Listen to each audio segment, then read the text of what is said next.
Nasty Neal here at the station of decapitation without your head, and I'm joined by Paul Bunnell, director of A Blind Bargain, premiering at Frightfest.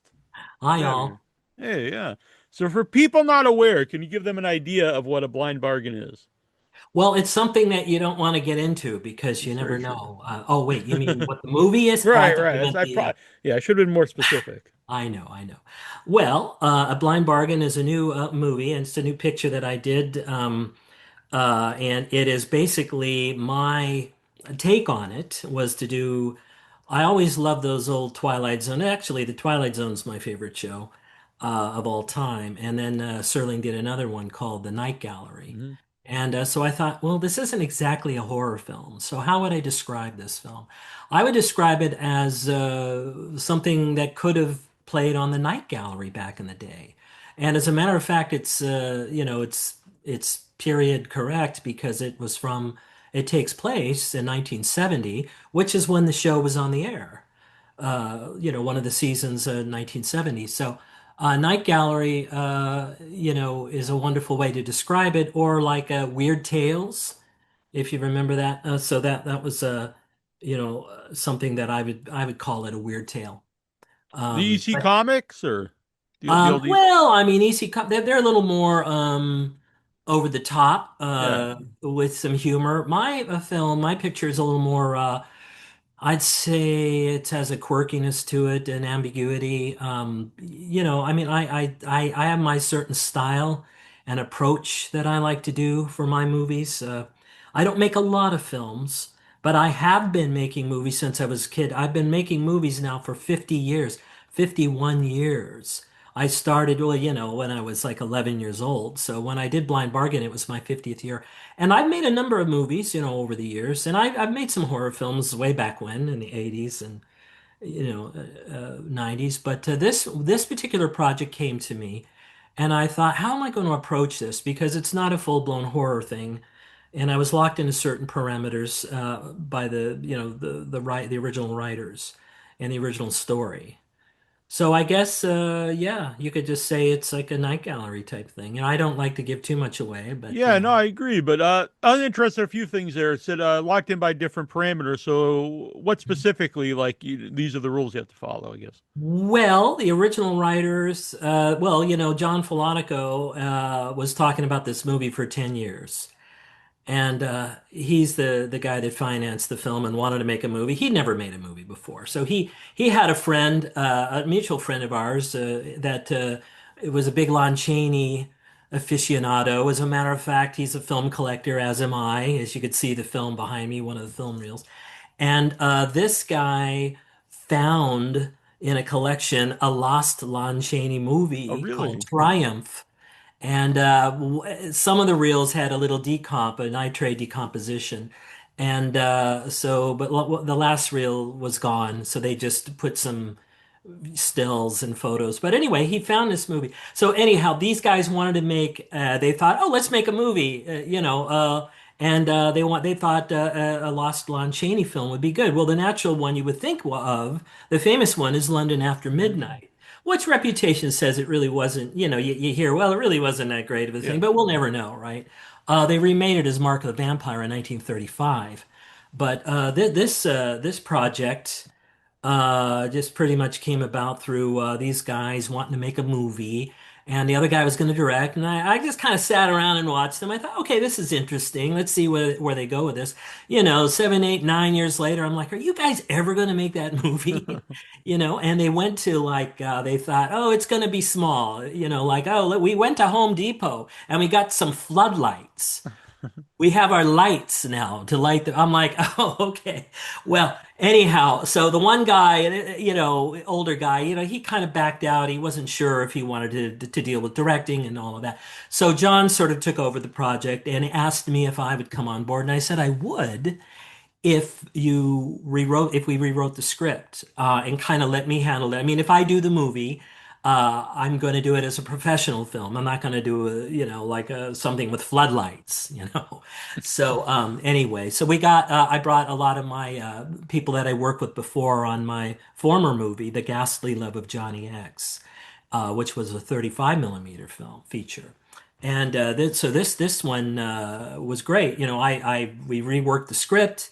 I brought in another writer. He redid the story, set it in 1970, added the Vietnam vet element, and originally gave the mother dementia, but we decided that wasn't a good idea, so we took that out. Anyhow, so yeah, it all kind of came together, and I was liking it, and I was rewriting it with John and put in my quirky sensibilities because originally they were looking to do it as kind of a like a neo-noir crime kind of thing, and I'm like, I'm really not that interested in doing that. But if we could do it kind of the way I want to do it, within the parameters, what you're asking is the parameters was the original story that we Mhm. tried to follow fairly accurately, but we took certain liberties and reimagined. There's no certain characters are not, we sort of shifted things around. And also, John was very adamant about not revealing, I won't give any spoilers, but not revealing certain things, uh, you know, not to tip it, as he would like to say, until, you see a certain thing happen. So I was kind of locked into certain ideas and I'm like, okay, but I could still work around that. I could work with that. And so that's kind of how it evolved. And then I got a script I liked, and we started pre-production at the end of 23, probably very early 2024. We finished the script around, the beginning of the year, and then I thought, well, we're good to go. John had the money. He said, let's do it. So I started casting, and that was that. So And I think it came out fairly well. You saw the movie, yeah, right? I really enjoyed it, honestly. There's a Oh, well, okay. a couple things there. Well, before I go about the quirkiness, well, I'll say about the quirkiness because I actually mentioned this to Crispin. Like, it has a great look to it. Everyone has like facial hair from that era, and some people like are uh kind of fun looking, but it's never over the top where it's like a parody film where it's like, we're Yeah, we're no. making a movie and like this is like a tongue-in-cheek film or something I like wouldn't do that. I mean, even with John, The Ghastly Love of Johnny X was a campy movie, that. but all the performances in the film, I said, you've got to play it straight. I mean, even when you're trying to do comedy or what have you, I'm always a one, and I did take certain liberties with this film, and there may be a couple of things that may be somewhat anachronistic, that aren't, period correct. Not that much, but maybe just little things here and there. And I knew that, but because I'm a really a stickler for making things look period correct. When I'm doing a true period piece like this film was, and I mean, I was around in 1970, and so I mean, I was a kid, but I mean, all the movies and things that I've seen from that period, I really liked the time period and the setting. It reminded me of my childhood, and so I was able to pick up on a lot of the things like the cars. I used to drive a car like that. I mean, up until not that long ago, I had a 1960 Ford Thunderbird. So yeah, Crispin was on board because he liked the script, and we he was thought there were we wanted to avoid any anachronisms and things. We took out some of the cursing that was in the original script at his suggestion, which Yeah. was a great idea. Because when you see a movie from 1970, for the most part, you're not, or something on TV, they're not going to have cursing in it. Not that people didn't curse then, Yeah. but when you're doing a movie, watching a movie from that period, if all of a sudden, God damn, fuck some of, I mean, it's like you just don't hear that, Yeah. and so it sort of takes you out of it and puts you in to, oh, it's a movie being made today, that takes place in 1970. I was trying to avoid that. I was trying to use older techniques to make sure that it seemed like it could have been a film that was produced during that time period. But I wasn't trying to do anything cheesy or cheap or, Hmm. we weren't making fun of anything. So, but like you said, we kept it very serious. Yeah. And there's a lot of people like I know, John Carius, Galen Howard, and some of them Oh, have smaller yeah, those roles. And guys. yeah, and like they Oh, have yeah. they have good looks that they're even if it's a smaller role, like they Poor just John Carius. yeah. You know what happened? He had that there's this whole scene in the movie, and it was the only scene he was in really where he got lines of dialogue. And right before we're going to shoot, Crispin pulls me aside and says, what do you think if we played this thing with no dialogue? And I'm like, kind of like a silent movie because you really don't need. I'm like, you're right. I mean, the scene, I wasn't. overly happy with the scene. I thought it was okay, but there it was a little silly, and I thought, this would be interesting. So we went back. I mean, literally right before we're going to shoot the scene, the actors are there, we're going to block it. And I'm like, well, we're switching it up here. We're gonna, I come back to the other actors. Well, we're gonna do it with no dialogue. And and I'll tell you, I wasn't sure at first. I don't mind changing things, but I want a little bit of notice before we, Yeah, not when we're on the set. But when we started, the cameras were rolling. I thought, this is kind of funny. I was trying to keep myself from laughing because I thought it's kind of weird and it works. And I'm so glad that we did it. And actually, that's thanks to Crispin.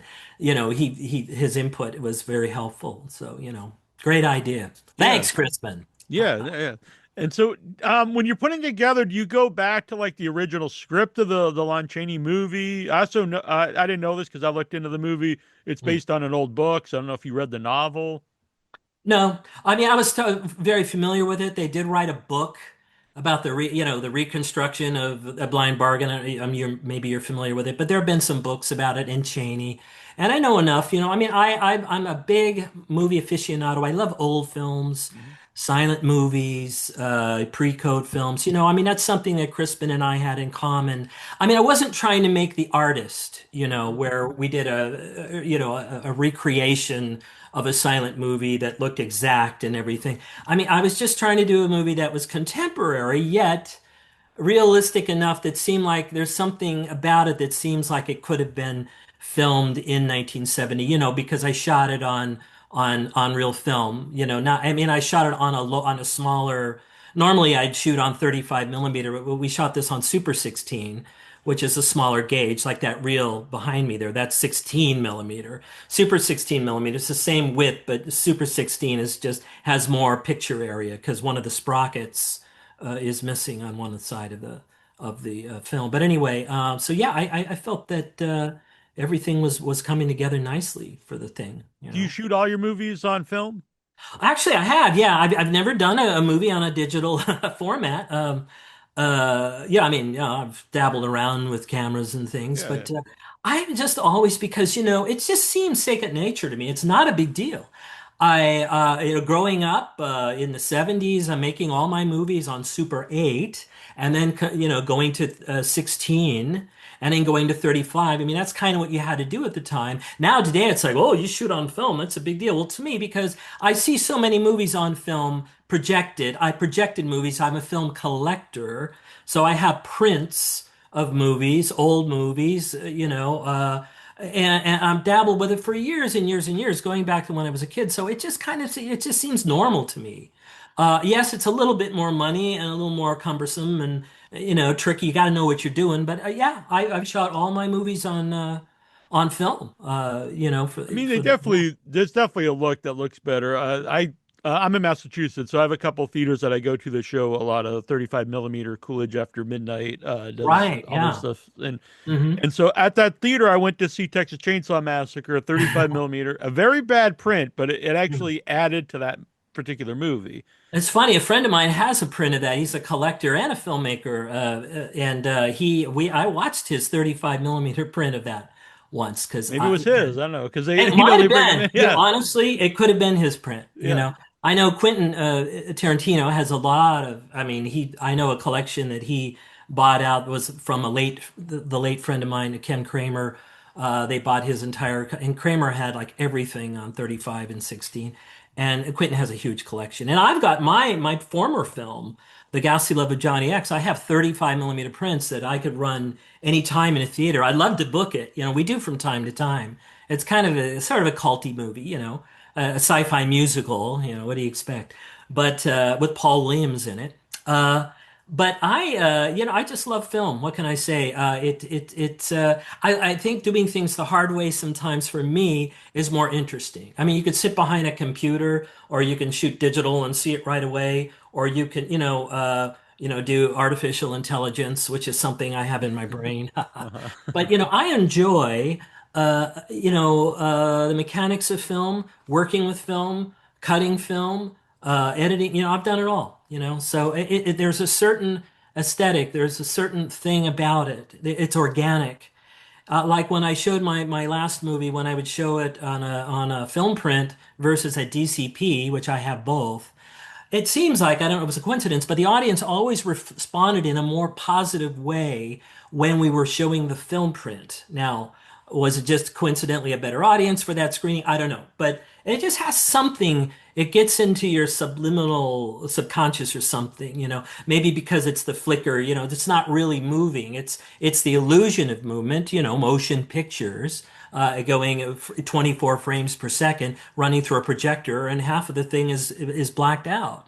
But your mind doesn't see that. It perceives movement because you're going click, click, click, click, in between, and it's a beautiful thing, really. I got very disappointed when David Lynch swore off film, and I still think it's a magical thing. I really do. And even though we shot this movie on a smaller gauge, which is Super 16, and a lot of big movies get released that way. I know that, some recent films were made on Super 16 that got, commercially distributed. Even Wes Anderson did Moonrise Kingdom, I mean, there's a lot of these things. But I just think that, the reason why we went with a smaller gauge too was to make it seem like it could have been more of a TV kind of thing. You see more of the grain Mhm. because with 35 millimeter, it's like HD, it's really smooth and clean.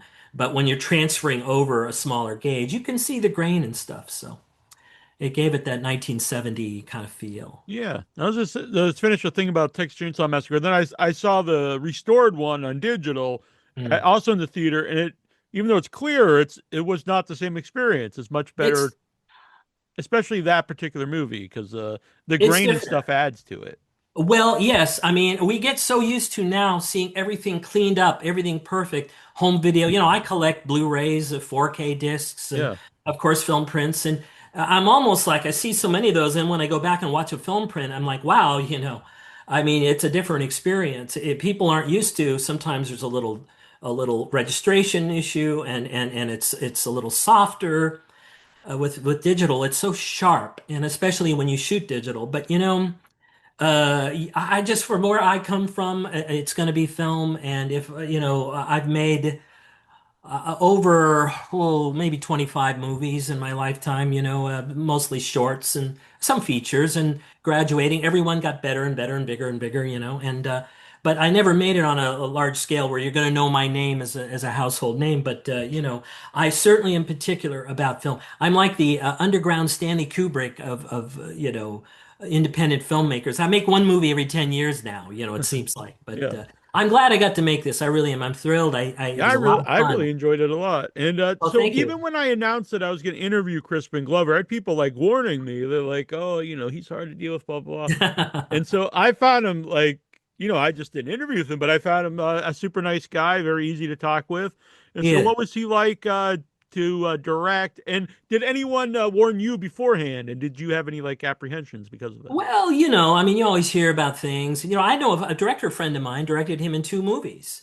Tim Hunter, The River's Edge, and the other one Yeah, great was movie. Was it Smiley Face Killer or something? Anyway, Yeah, that he was had more mentioned it. recent, Yeah, but a horror film. But yeah, so I mean, Tim, had a good experience with him, and the bottom line is for me, it doesn't matter what goes on behind the scenes. It's what you get captured on that film.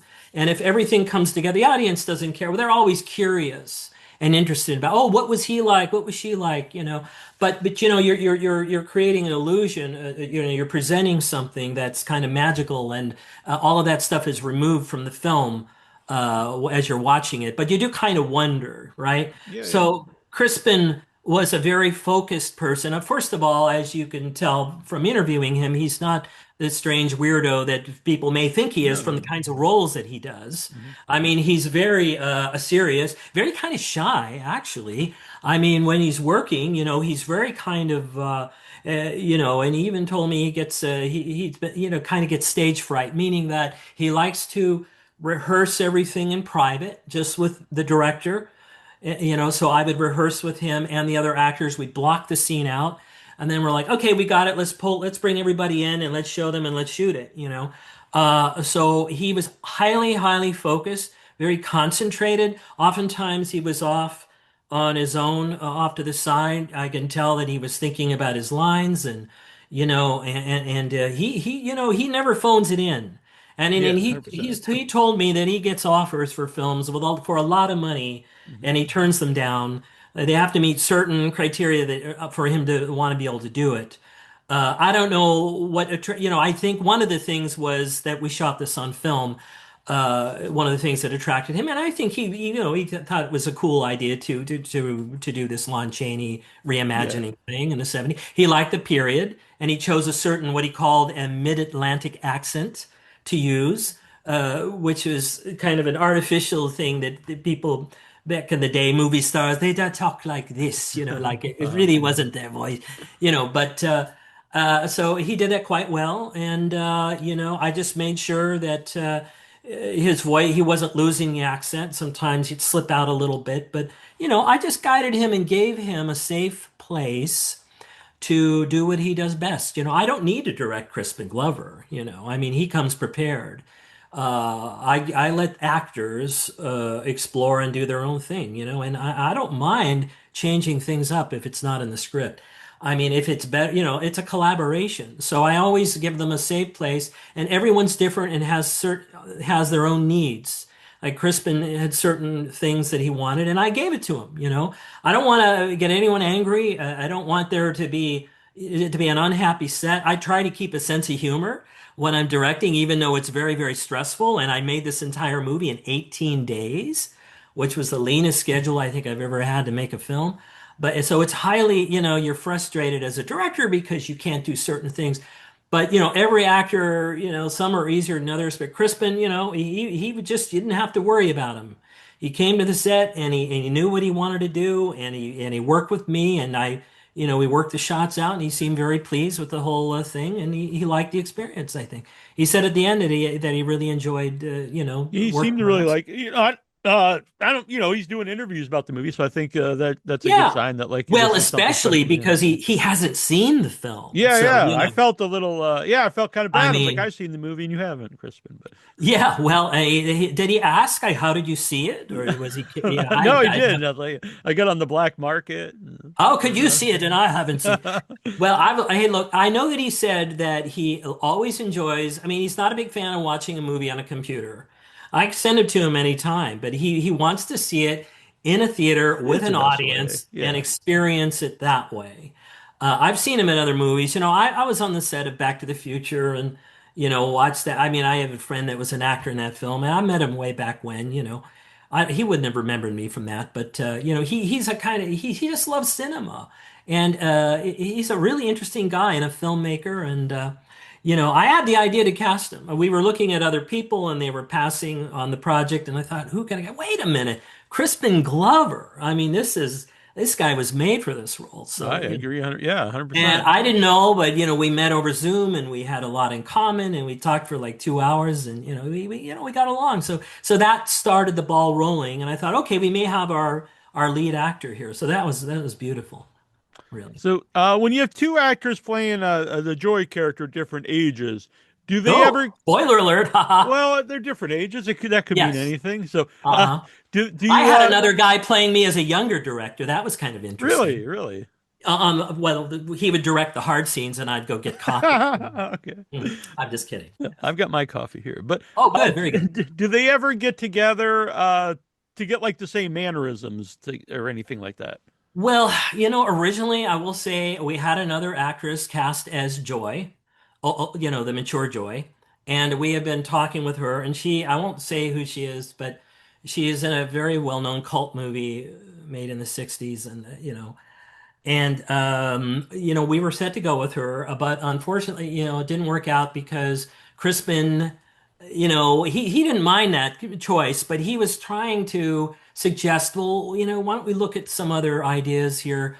He really had this thing for this John Huston film with Amy Wright. What was the name of that movie? I'm sorry, I don't remember the name of the movie, but he was a big fan of the film, and he said, well, if you can get Amy Wright, I'd love to do the movie. And I thought, oh my, maybe we should get Amy Wright and then he'll do the movie.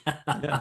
So I was keeping my fingers crossed, and luckily I talked her into it. I mean, Amy worked with Woody Allen, and she was in Yeah, the no, she's original great in Amityville it too. Horror, Yeah. and so many great films, so she has a good history. So that's kind of how that all came about. And that, you mentioned Night Gallery at the beginning. So was there like paintings already in the movie, or is that something like you kind of add to kind of give it a nod to Night Gallery? Well, there was a painting that was worked into the script. That kind of maybe after the fact, because I was trying to figure out how do I describe this movie because I can't really say truly it's a horror film because I don't want to get the horror crowd, Yeah, angry at me.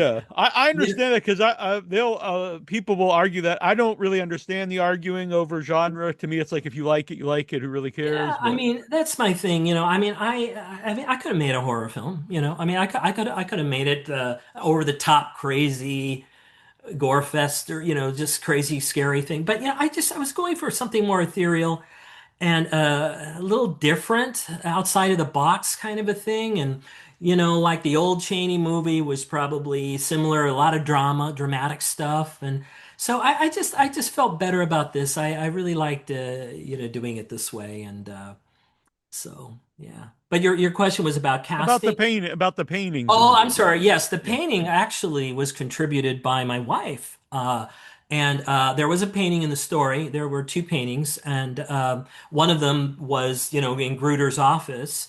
He opens the painting, and there's a safe behind it. And we came up with the idea of doing this kind of dark, painting, and they're beautiful. They're really beautiful paintings, and she did a great job.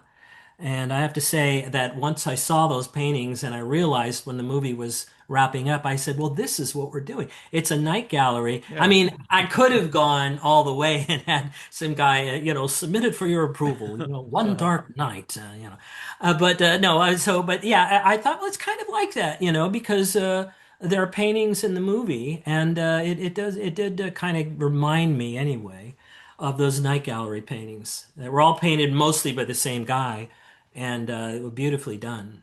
I'm a big fan of that. Yeah, I am too. I'm glad you mentioned because I think I know people know it, but not as well as Twilight Yeah, it Zone and wasn't that, other. Serling always said he lost control, and it was sort of the little stepchild that, but, because the writing was taken away and changed, and he felt like more of a glorified host. But, I still think there's some really good scripts in that show. There's some great episodes.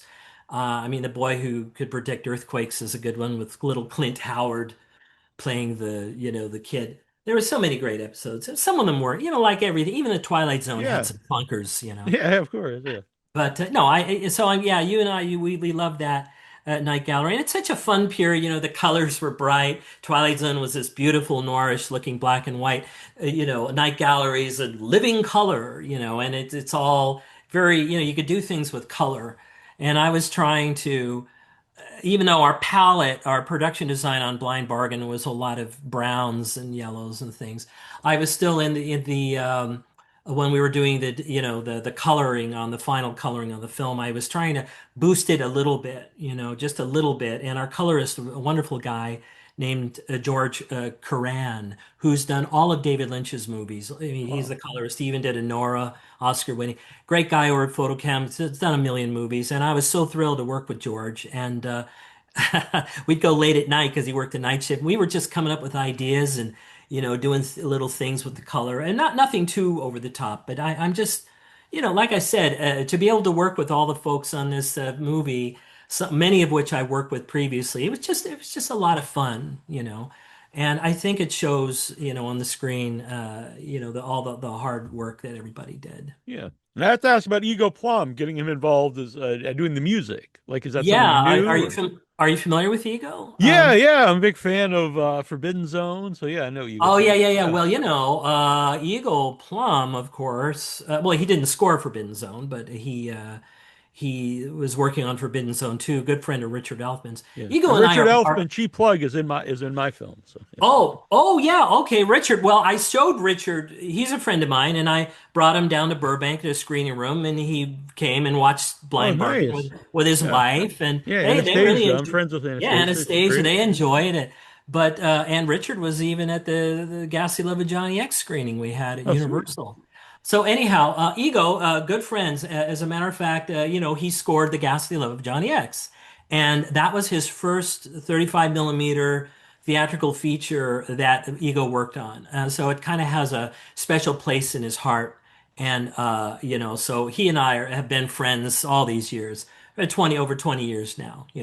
And he was, of course, the logical choice. He's very busy. I mean, he's been doing a lot of things. When I knew him, he can barely pay his bills, and now he's doing a lot better.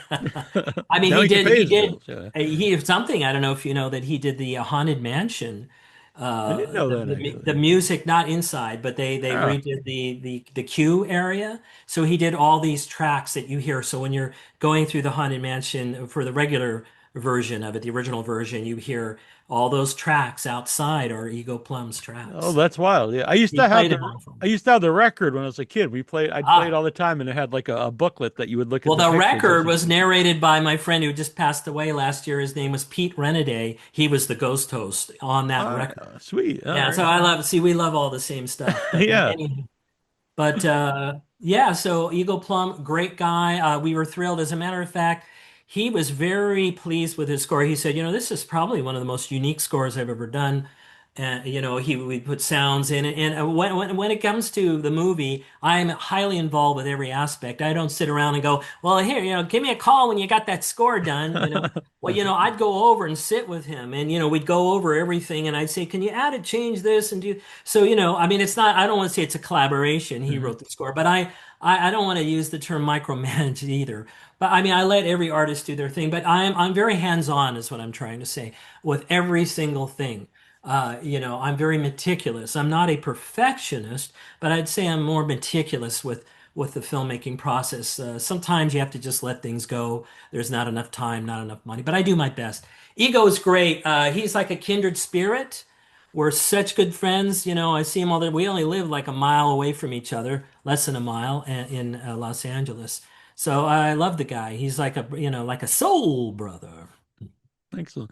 So I asked Crispin, and because he hadn't seen the movie, so he didn't know what the scene actually looks like finished. But the Mhm. scene when it's a like kind of dream sequence when he's in the lab, and you've got like the big bugs and stuff are floating around, and Right. that scene really feels almost like Dr. Caligari in a way. But I don't know. I putting that scene together, what's like the thought process for it? Well, I don't usually like working with like a blue screen type setup, but I like everything to be projected live on the set. But I knew we had to do it for this, so I had the idea. The production designer was just going to go with something traditional, and I said, no, I want all the windows to be these weird, abstract, German expressionistic kind of looking things, and we're going to put a blue screen behind it. And I knew what I was going to do. I was going to have some clouds, so I decided to go with the black and white clouds. And then my wife, who did all the draw, she drew the eyeballs. Oh, And then nice. And her paintings are great in the movie too, by the way. oh, Yeah. thank you so Yeah. much. I'm sure she'd be love to hear that. And but the eyeballs were animated by our animators, and so they brought them to life. And with the sound design, see, here's the thing you're missing on the computer.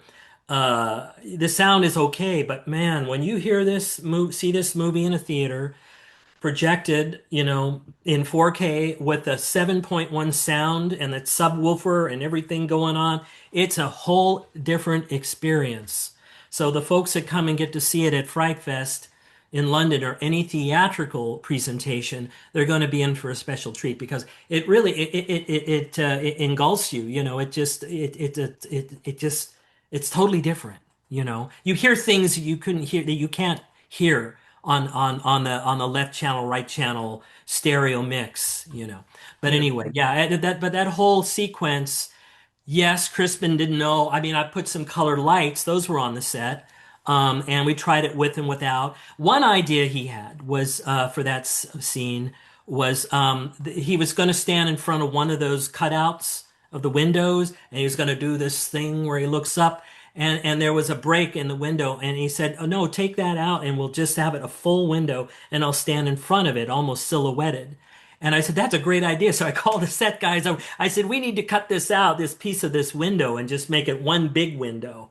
So, he was always on thinking about stuff. Again, his contributions to the character, being concerned about things, he wants to be in a good movie. He wouldn't have done this film if he didn't trust me and didn't like the material. So it was a wonderful collaboration. And that scene, I guess you could say there was some more dialogue in there that we got trimmed out. So I had planned to do a little bit more, but we wanted to kind of, make it a little tighter.